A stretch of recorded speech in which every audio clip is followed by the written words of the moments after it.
안녕하세요. 저는 올해 28이 된 남자입니다. 저는 다가오는 10월에 결혼을 앞두고 있어요. 결혼과 같은 인생의 큰일을 치르게 되면 다들 지난 과거가 훅 하고 지나간다고들 말하잖아요. 저 역시 마찬가지랍니다. 제가 드라마를 좋아하지는 않지만 드라마보다도 더 드라마 같은 인생을 살았기 때문에 더욱 그럴지도 몰라요. 저에게는 평생의 유일한 사랑이라 말할 수 있는 여자가 예비 신부 말고도 한 명 더 있는데요. 바로 할머니예요. 제 친할머니는 아니지만 이 세상 누구보다도 저를 가족처럼 대해주셨던 분이시거든요. 유부남이 될 준비를 하다 보니 할머니와 지냈던 나날들이 왜 이렇게 생각이 많이 나는 걸까요? 저는 7살까지 고아원에서 자랐어요. 고아원 생활은 너무 어렸을 적 일이라 기억에는 흐릿하게 남아있는데요. 누구와도 친하게 못 지내고 구석에만 앉아 있었던 꼬마 시절 제 모습이 얼핏 남아있긴 하네요. 그러다 8살이 되었을 무렵 입양을 가게 되었는데 그때부터 진짜 지옥이 시작되었다고 봐도 무방할 정도였죠. 당시 저를 입양했던 양부모님은 불임 부부였어요. 오랫동안 기다려도 소식이 없자 고아원에 와서 저를 걷어간 건데요. 처음부터 저에게 나쁘게 굴진 않았습니다. 그런데 저를 입양하고 다음에 기적처럼 양부모님 사이에 아이가 생기게 되었고 그때부터 모든 게 어긋나기 시작했죠. 어머니는 분명 임신 초기 때 저를 보며 네가 이 집에 들어오니 기적 같은 선물이 찾아오는구나. 이게 다 네 덕분이야. 라고 말하며 머리를 쓰다듬어 줬던 분이에요. 그런데 막상 동생이 태어나고 나니 눈에 띄게 부모님이 태도가 달라졌죠. 그게 10살도 안 된 제 눈에도 다 보일 정도였으니 안 그래도 소심했던 제 성격은 더욱 바닥을 향해 고꾸라지기 시작했던 것 같습니다. 정말 별것도 아닌 일에도 저를 꼬집고 무시하고 차별하고 그렇게 어린 제 마음에 구멍이 뻥 뚫린 거죠. 뭐 하나 없어지기만 해도 저를 죽일 듯이 의심하고 동생이 어디 하나 긁혀오면 무조건 저를 몰아세우고 저를 빼놓고 밥을 먹고 저를 빼놓고 가족여행을 가고 일화가 너무 많아요. 없는 사람 취급을 받았던 경험은 하루 종일 이야기해도 시간이 모자랄 정도니까요. 그렇게 제가 초등학교 5학년이 된 어느 날 양부모님은 동생을 안고 또 어디론가 여행을 갔어요. 그러면서 저보고 집 똑바로 치워놓고 있으라는 말만 남기고 문을 쾅 닫고 나갔죠. 처음 겪는 일도 아니었는데 그날엔 뭔가 달랐나 봐요. 아님 참고 참다가 그날 터진 걸지도 몰라요.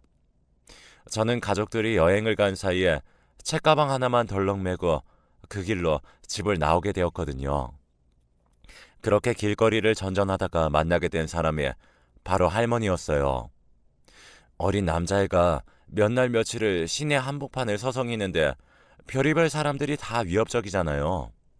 하루는 상가 화장실에서 웅크리고 자고 있었는데 웬 술 취한 아저씨가 다가와서 저에게 발을 툭툭 차며 시비를 걸었던 적이 있어요. 그때 할머니가 나타나서는 내 손주한테 뭐 하는 짓이냐며 저리서 꺼지라고 소리를 지르며 저를 구해주셨습니다.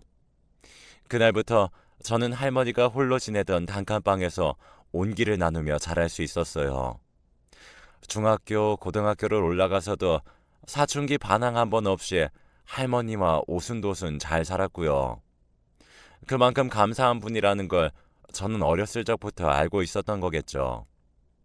매일 수업만 끝나면 할머니에게 달려가 일을 돕고 그러는 바람에 학창 시절에 친구들은 골고루 사귀지 못했지만 아무렇지 않았습니다.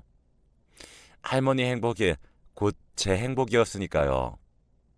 그렇게 제가 대학 입시를 준비할 나이가 되었을 때 저는 대학 진학 생각은 일절 하지 않았어요.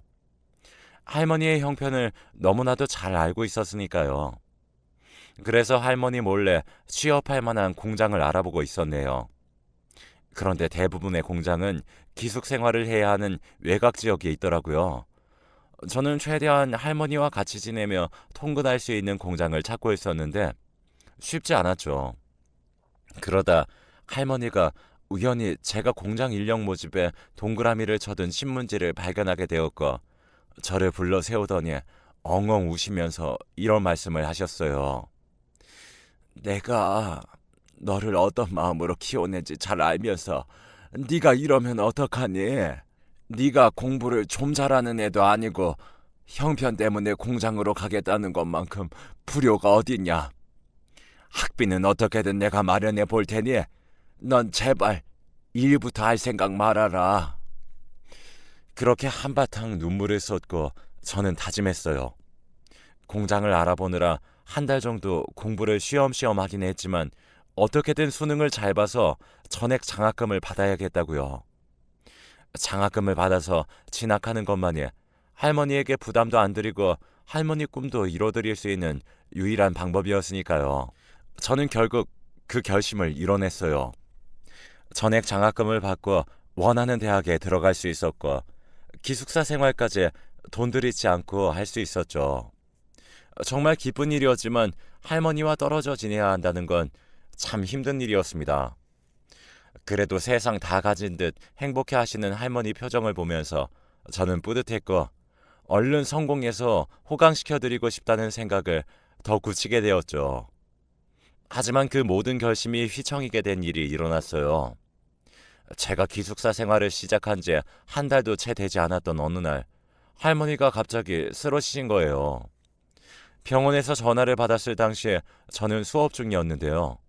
전화를 받자마자 가방 하나 챙기지 않고 학교에서 뛰쳐나왔을 만큼 정신이 없었죠. 병원에 가서 들은 할머니의 상태는 매우 심각했어요. 무릎 쪽 연골 조직에 암이 있다는데 대부분 젊은 층에서 잘 나타나는 희귀암이라고 하더라고요. 병원에서 말하기를 이미 아프신 지는 오래되셨을 텐데 아마도 혼자서 내색 않고 참으셨을 확률이 높다고 설명했어요. 당장 수술이 필요한 상황이긴 하지만 워낙 나이도 많으신 데다 상태가 심각해서 호전을 장담할 수는 없다고 했고요. 하지만 저에게는 그 어떤 선택권도 없었습니다. 가만히 있으면 할머니는 더 빨리 세상을 떠나실 수도 있으니까 수술을 해야 한다고만 생각했죠. 정말 다행이었던 건 제가 장학금을 받고 대학 생활을 하고 있었기 때문에 할머니께서 입학할 때 쥐어주신 쌈짓돈을 그대로 가지고 있었다는 거예요. 그래서 저는 더 고민 없이 수술을 진행해 달라고 했고 의식도 거의 없는 할머니 손만 붙잡고 수술 날만 기다렸네요. 그런데 하늘도 참 무심해요. 평생 종교 한 번 없이 살던 제가 교회도 가고 절도 가고 했는데 할머니는 수술을 고작 3일 앞둔 날 돌아가시고 말았어요. 의식도 없었던 중 돌아가셨는지라 그 어떤 마지막 말씀도 못 듣고 할머니를 보내드리게 되었죠. 할머니를 바다에 보내드리고 집으로 돌아와 할머니의 유품들을 하나씩 정리하는데 정말 살기가 싫었습니다. 그냥 다 포기해버리고 할머니한테 가고 싶다는 생각만 들더라고요. 하지만 그건 할머니가 절대 원하는 일이 아닌 걸 알기에 몇 날 며칠을 울기만 하다 하루라도 빨리 정신을 차리려고 했네요. 할머니는 평소에도 저에게 늘 말씀하시던 게 있었는데요. 할미는 한글도 어렵사리 배워서 그런지 남의 나라 말 하는 사람들이 그렇게 멋지대. 나는 우리 손주가 커서 영어 쓰는 일 하면서 청장 쫙 빼입고 멋지게 일했으면 소원이 없겠어. 너는 영어 학원 한 번 안 다니면서도 시험만 쳤다 하면 100점이었잖냐. 유언 하나 없이 돌아가셨기 때문에 저는 할머니가 평소에도 툭하면 이야기하시던 그 말을 되새겼어요. 할머니 말대로 멋지게 살아봐야겠다는 다짐을 하게 되더라고요. 그래서 저는 할머니가 주셨던 쌈짓돈과 평생을 저 하나만 보고 모았던 자금 3천만 원을 가지고 정말 아득바득 생활했어요. 웬만해서는 할머니가 남기신 돈을 10,000원도 건드리지 않겠다는 생각으로 아르바이트와 학교 생활을 병행했고 동시에 외국의 기업 취업도 미리 준비하기로 했죠. 그렇게 거의 잠자는 건 포기하다시피 1년을 보낸 것 같아요. 수업 끝나자마자 편의점 가서 한 끼 때우고 그대로 야간 알바하면서 취업 준비를 같이 했거든요. 그렇게 딱 1년을 보내더니 저에게 기회가 찾아왔습니다. 대졸 전형이 아니라 재학 중인 대학생도 지원할 수 있는 외국계 공채가 올라온 거예요. 저는 그 공채를 처음 준비하는 거지만 마치 마지막인 것처럼 절실하게 준비했어요. 면접 스터디도 미친 듯이 다니고 잠은 더 쪽잠으로 줄여가며 열심히 공부하고 또 공부해서 그렇게 서류를 통과하고 인적성 검사도 통과하고 1차 면접까지 무리 없이 합격하게 되었습니다. 정말 꿈만 같더라고요. 할머니가 옆에 있었다면 하루 종일 일장연설을 하면서 자랑하고 싶은 마음이 굴뚝 같았어요. 그렇게 시간은 흐르고 어느덧 최종 면접을 하루 남긴 날이었습니다. 비장한 각오로 마지막 준비를 점검하고 또 점검했던 기억이 나네요. 그런데 자정을 훌쩍 넘긴 시간이 되었는데도 긴장이 되었는지 유달리 잠이 오질 않더라고요. 이러다가는 뜬 눈으로 밤을 지새고 면접장에 가겠다 싶어 저는 편의점에 가서 따뜻한 우유라도 사다 마시고 자야겠다는 생각으로 집 밖에 나섰어요. 마침 비가 많이 오던 날이었는데요. 저는 우산을 쓰고 준비한 면접 멘트를 외우고 또 외우며 저벅저벅 걷고 있었습니다. 그런데 그 순간 저는 충격적인 장면을 목격하고 말았어요. 길 건너편 편의점에 가기 위해서 횡단보도를 향해 걸어가고 있었는데요. 초록불이 깜빡깜빡하던 와중에 한 할머니가 아슬아슬하게 길을 건너가고 계시더라고요. 양손에는 청소도구로 보이는 물건을 들고 천천히 반대편을 향해 걸어가시는데 그 순간 오토바이 한 대가 휙 하고 날아들더니 그대로 할머니를 쳐버린 거예요. 저는 당시 횡단보도에서 30m쯤 떨어진 곳에 있었는데도 그 끔찍한 광경이 제 두 눈에 그대로 들어왔어요. 더 충격적인 건 헬멧을 쓰고 있던 오토바이 운전자가 주위를 두리번거리더니 그대로 쌩하고 가버리는 겁니다. 비도 오고 어둑어둑했던 날이라 멀리서 걸어오던 저는 미처 보지 못했는지 바닥에 쿵 하고 쓰러진 할머니를 털끝 하나 건드리지 않은 채로 도망가더라고요. 말 그대로 뺑소니 현장을 제 눈으로 목격해버린 거죠. 저는 너무 놀라 손이 바들바들 떨렸어요. 마침 차가 지나다니지 않는 도로였기에 횡단보도 신호는 무시하고 쓰러진 할머니에게 달려갔죠. 의식도 없으신 것 같고 딱 봐도 심각한 상황이다 싶어 경찰보다는 119에 먼저 신고 전화를 했습니다. 그 다음 112에 신고도 했죠. 하지만 소방차나 경찰차가 오기까지 할머니를 도저히 여기에 방치할 수가 없어서 무작정 할머니를 업고 골목 하나 지나면 있는 응급실로 미친 듯이 달렸어요. 그때 제 마음속에는 아마도 하늘나라로 가신 할머니가 있었나 봐요. 생전 처음 뵙는 분인데도 불구하고 등에 업고 뛰는 내내 이상하게도 눈물이 계속 그렁거리더라고요. 1년 전 저를 떠나신 할머니 생각에 자꾸 머릿속에 들어오면서 이분을 꼭 살려야 된다는 마음밖에 들지 않았습니다. 그렇게 도착한 응급실에서 할머니는 응급처치를 받게 되었습니다. 저는 치료를 기다리는 동안 119와 경찰서에 다시 전화를 해서 이런저러한 사정으로 땡땡병원에 오게 되었다고 정황을 설명했고요. 그런데 진단을 끝낸 의사의 말에 의하면 너무 위급한 상황이었습니다. 후두부 쪽을 크게 다쳤다는데 지금 당장 수술이 절실한 상황이라고 하더라고요. 그런데 제가 보호자도 아닌데 어떻게 할 수가 없는 상황이었어요. 하지만 사람은 살리고 봐야 하는 거잖아요. 그래서 저는 제가 1년 동안 100원 하나 건드리지 않았던 돈 3천만 원을 떠올렸고 일단 결제부터 할 테니 당장 수술에 들어가 달라고 부탁했습니다. 그렇게 수술이 진행되는 동안 저는 집으로 미친 듯이 달려와서 할머니가 남겨주신 돈을 챙겨 나왔어요. 그리고는 다시 병원으로 달려가는데 저도 참 어떻게 그 결심을 그렇게 순식간에 했는지 모르겠더라고요. 하지만 이렇게 하지 않으면 제가 평생 이 순간을 후회할 것만 같은 감정이 들었어요. 그래서 그 감정에 따랐던 거고요. 수술은 장장 4시간이 넘게 걸렸습니다. 얼마나 상황이 심각했는지 완전 대수술이더라고요. 그렇게 저는 병원으로 돌아와서 수속 밟고 경찰들한테 제가 목격한 상황을 설명하고 그렇게 수술 결과를 기다리는 동안 이미 해가 떴더라고요. 최종 면접 시간은 오전 9시였는데 추리닝 차림이었던 제가 당장 집으로 가서 정장 갈아입고 출발한다고 해도 어림도 없는 시간이었네요. 다행히 할머니 수술은 잘 끝났어요. 조금만 늦었어도 생명이 위험해질 정도였는데 다행히 뇌 손상까지 모두 막을 수 있었다고 하더라고요.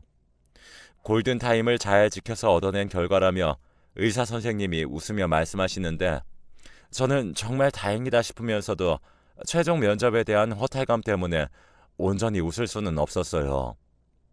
그리고 할머니가 남겨주신 돈을 모두 써버렸다는 막연한 두려움도 뒤늦게 들기 시작했고요. 저는 할머니의 수술 경과가 괜찮아졌다는 사실에 긴장이 풀렸는지 아니면 그저 밤을 새서 몽롱했던 건지 회복 중이었던 할머니의 병실 간이 침대에서 깊은 잠에 빠졌습니다. 정말 세상 모르고 6시간은 넘게 잠든 것 같아요. 나중에 눈을 떠보니 할머니 의식이 돌아오셨더라고요. 부스스 일어나는 저를 보더니 웃으시면서 학생 일어났어요. 간호사분들이랑 경찰분들한테 새벽에 일어난 일은 모두 들었어요. 곧 있으면 우리 딸이랑 아들이 올 텐데 바로 가지 말고 잠시만 기다려줄 수 있어요? 라고 말씀하시더라고요. 저는 쭈뼛쭈뼛한 마음에 그냥 가보겠다고 말했지만 잠깐이면 되니 차나 한 잔 마시면서 기다려달라고 부탁하셨습니다. 하지만 저는 괜시리 민망한 마음에 아니에요. 저 오늘 면접 있어서요. 준비하러 빨리 가봐야 돼요. 라고 핑계를 댔지만 할머니는 이미 경찰분들과의 대화를 통해서 제가 최종 면접을 놓쳐버렸다는 사실까지 알고 계시더라고요. 그래서 저는 그럼 잠깐 병원 앞에서 바람 좀 쐬고 다시 들어오겠다고 말씀드린 뒤 밖으로 나왔어요. 할머니는 웃으시면서 알겠으니 꼭 와야 돼요, 학생. 이라고 말씀하셨죠. 그런데 병원 로비를 나서자마자 웬 고급 승용차들이 몇 대씩이나 줄을 지어 들어오고 있는 거예요. 살면서 그런 광경은 처음 봤던 것 같습니다. 무슨 국회의원이라도 온 건지 휘황찬란한 외제차들에 저는 갸우뚱한 마음으로 그 광경을 지켜봤어요. 차 안에서는 정장을 차려입은 사람들이 우르르 내리더라고요. 저는 그냥 그런가 보다 하고 병원 앞 벤치에서 캔커피를 하나 마시고 다시 할머니의 병실로 돌아왔죠. 그런데 병원 앞에서 봤던 그 정장 차림의 사람들이 모두 할머니의 병실 안에 있는 거예요. 저는 깜짝 놀라 문 앞에서 주춤하고 있었더니 갑자기 안에 있던 사람들이 반으로 쫙 갈라지면서 끝에 있던 한 분이 편하게 들어오세요 라고 말씀하셨어요. 저는 이게 대체 무슨 일인가 싶어 어안이 벙벙한 상태로 안으로 들어갔습니다. 그런데 알고 보니 고급차에서 내린 그분들 중 2분이 할머니의 자제분들이더라고요. 나머지 정장 입은 분들은 수행비서 비슷한 분들인 것 같았고요. 뻘쭘하고 당황스러워하던 저를 보며 할머니는 웃으시면서 내가 우리 아들한테 어제 이야기를 잘 전달해 놨으니 괜찮으면 밥이라도 함께하고 갈 수 있겠어요? 내 목숨을 살려준 사람인데 우리 아들이 학생한테 식사라도 꼭 대접하고 싶다네요. 저는 식사 정도야 괜찮겠다 싶어 알겠다고 했어요. 마침 배도 고팠던 상태였고요. 그런데 막상 식당에 가자마자 그분들은 저에게 보상금을 주고 싶은데 얼마가 필요하냐고 물었고 저는 그러려고 한 일이 아니니 염두하지 않으셔도 된다고 공손히 대답했습니다. 그런데 제 거절을 듣고 되돌아온 대답이 정말 충격적이었는데요. 할머니의 따님께서 저에게 이런 말을 하시는 거예요. 어제 우리 어머니 구해주시느라 소중한 최종 면접장에 가보지도 못했다는 이야기 들었어요. 그런데 경찰분한테 들어보니 그 회사가 땡땡코리아라고 들었는데 맞나요? 제가 할머니의 수술을 기다리는 동안 경찰분들이랑 많은 이야기를 나눴는데요.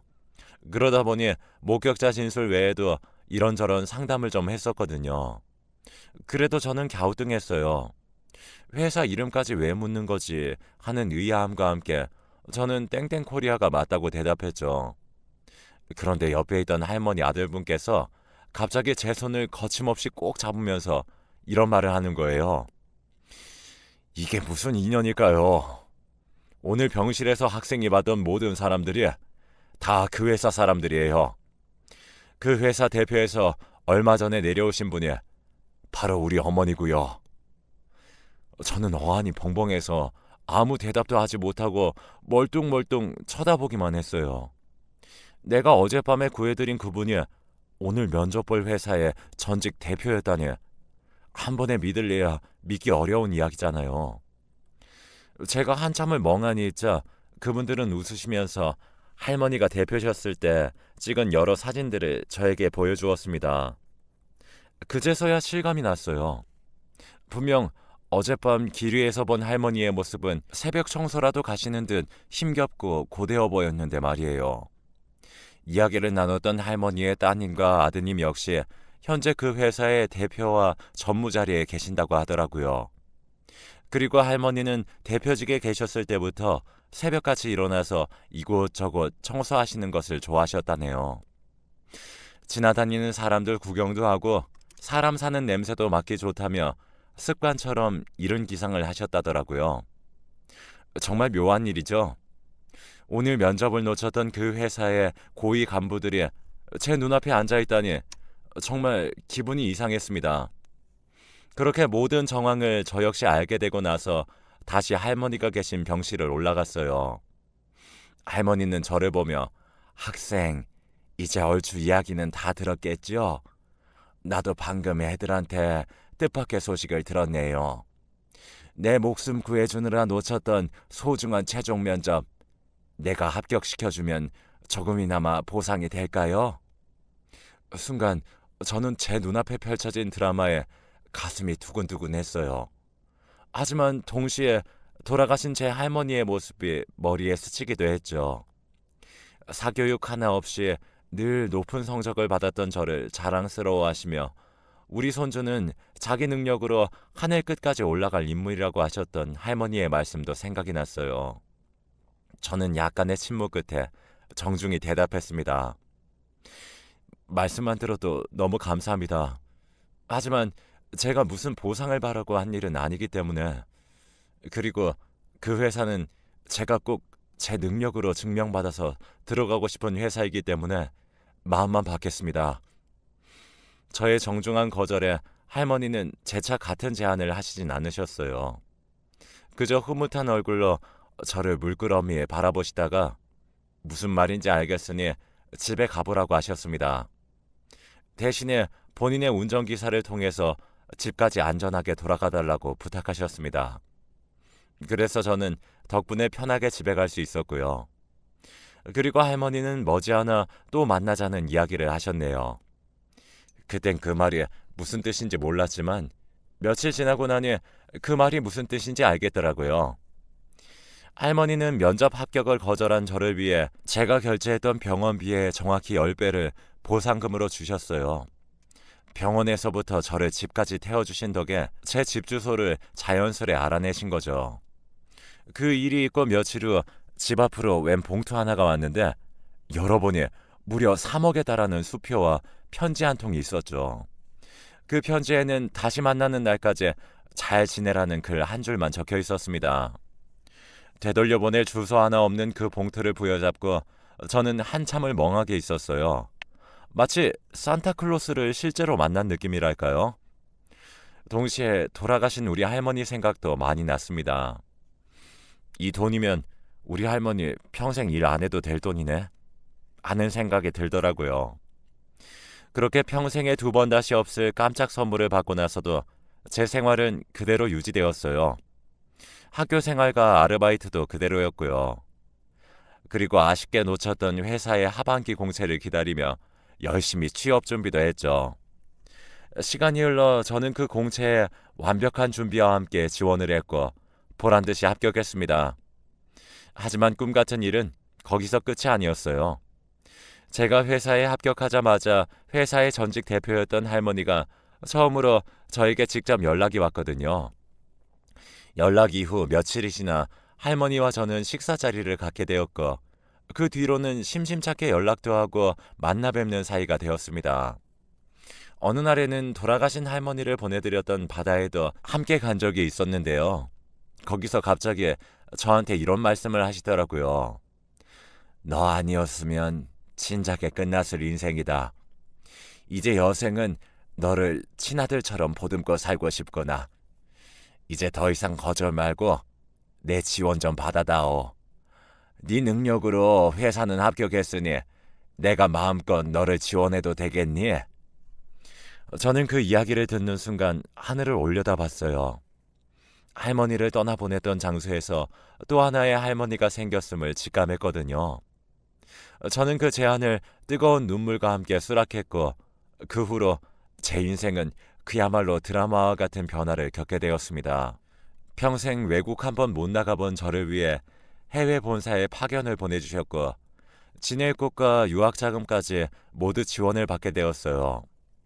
그렇게 5년이 흘러 저는 현재 호주 지사에서 고속 승진을 해서 공까지 떠안게 되었네요. 이곳에서 평생의 인연이 될 사람도 만났고 그래서 결혼을 앞두고 있어요. 그리고 신기했던 건 제가 사랑하는 여자를 처음 만났던 시절에 돌아가신 할머니가 처음으로 꿈에 나오셨어요. 그렇게 꿈에라도 나와달라고 기도하고 또 기도했는데 한 번도 나타나지 않으셨던 할머니였거든요. 그런데 어느 날 꿈에 나타나서는 이제껏 못해준 것들 해줄 수 있어서 너무 기쁘다고 말씀하시더라고요. 마치 지금 제 앞에 나타난 이 모든 행운의 인물들이 하늘에 계신 할머니가 보내주신 사람들이 아닐까 싶을 정도로 생생한 꿈이었습니다. 결혼이라는 이막을 앞두고 있다 보니 그간 저에게 일어났던 일들이 주마등처럼 지나가네요. 그래서 이렇게 할머니 생각도 할 겸 주절주절 적어보았어요. 저의 파란만장했던 지난 이야기 끝까지 들어주신 모든 분들께 진심으로 감사드립니다.